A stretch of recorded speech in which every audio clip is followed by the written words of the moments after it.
Before you head out this weekend or jump in the car Monday morning, here's an important update on the Highway 47 overpass at I-70 and what drivers should expect. According to MoDOT, bridge removal work is scheduled to begin at 7 p.m. on Friday and could last up to 48 hours. During that time, both eastbound and westbound I-70 will be reduced to one lane and traffic will be diverted up and over the interchange ramps before getting back on I-70.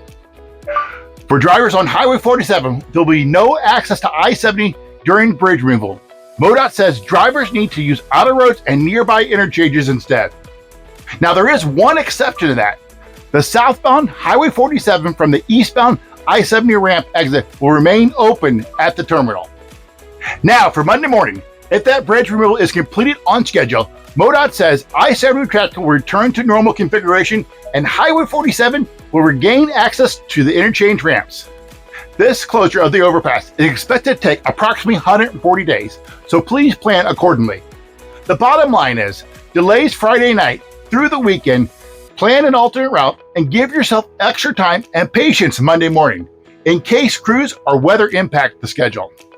And of course, follow me and I'll keep you up to date on the progress throughout this whole project. And if you would like a copy of MoDOT's plan they gave out at the open house, message me and I'd be happy to send it to you. I'm John Meier with Westplex Real Estate, here for all your real estate needs.